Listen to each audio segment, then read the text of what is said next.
All right, so we're starting off with the easiest method, and that's the 2-ingredient method. So for this ice cream, all you need is 2 cups of heavy cream that's been chilled and a can of sweetened condensed milk. That's it. We're going to be adding some other flavor options, but that is all that you need. So with the cream in my KitchenAid mixer and the whisk attachment, I am just going to whip that up until it forms stiff peaks. And once that happens, I am going to add in my sweetened condensed milk, but not without taking a little taste of cream first. So I'm adding in 1 14-ounce can of sweetened condensed milk, which I've actually also chilled. And I'm just slowly mixing that into the whipped cream. Then I'm adding in a bit of vanilla extract, and for this recipe, I'm going to turn this ice cream into peanut butter cup ice cream.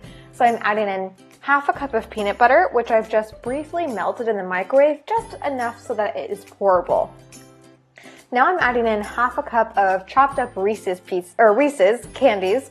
You can add in any type of peanut butter candy you want, and you can add in any type of spread that you want. So instead of peanut butter, if you wanted to do Nutella or cookie butter or whatever, feel free to go nuts here. Just make sure that you freeze for 6 hours before serving that ice cream. Okay, so that was the 2-ingredient method. Now we're going to move on to the other methods, which you can use any ice cream recipe for. I'm going to show you my favorite basic ice cream base. This is super simple. I just added 1.5 cups or 1.25 cups of whole milk, which has been chilled, to 3/4 cup of granulated sugar. And I just whisked that up until the sugar dissolved. Now I'm adding in 2 cups of heavy cream, which has been chilled, a generous heaping of vanilla extract, and a 1/4 teaspoon of fine salt. And I'm just going to give that another little whisk until it all comes together. And now you can totally customize this base with any flavors you want, or you can just keep it vanilla. I decided to do mint chocolate chip for my flavor, and I just added in 1 cup of mini chocolate chips, a teaspoon of peppermint extract, and a few drops of green food coloring. The food coloring is totally optional. I'm usually not a fan, but for some reason, you just gotta have green when it comes to mint chocolate chip. So for my other flavor I wanted to do is mocha. So I added in 2 tablespoons of espresso powder and a cup of Dutch processed cocoa powder. Now you can use any cocoa powder you want. I just love Dutch processed because it is so deep and dark in color. It just makes for a beautiful result. So for this mocha ice cream, I'm actually going to use the freeze and stir method. I've just placed the ice cream mixture in a shallow baking dish and popped it in the freezer for 30 minutes. And now I'm just going to whisk it up. You can see it's starting to get a little bit of frozen bits in it. And I'm going to basically repeat this process, popping it in the freezer for 30 minutes, whisking, putting it back in the freezer, whisking until it starts to form a thickened ice cream texture. And you know that it's ready when it starts to kind of stick to the pan and hold the shape of the pan.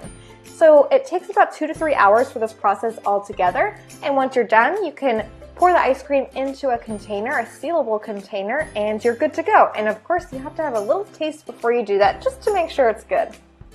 The next method is the plastic bag method. And you may have done this in science class in school or for a summer project.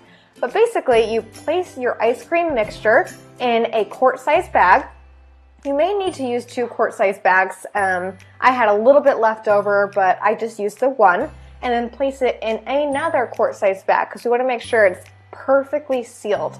Now we're placing those 2 bags in a freezer bag and adding in 4 tablespoons of coarse salt. You saw that I used ice cream salt, but you can also use regular salt. Ice cream salt does work best, but regular salt will get the job done. So to that salt, I added also about 4 cups of ice. I actually ended up adding more ice than you see here. Our ice maker was being a little uncooperative, but what you do is just shake it. You just shake it vigorously. Shake it like you have a vendetta against this ice cream. And once you're done, it'll look like soft serve ice cream, and you can pop it in the freezer until it kind of gets a little bit harder. And that is the beautiful, creamy, luscious result. This one was the freeze and stir method for my mocha chocolate ice cream. And then of course, one of my favorites, the 2-ingredient method for my peanut butter cup ice cream.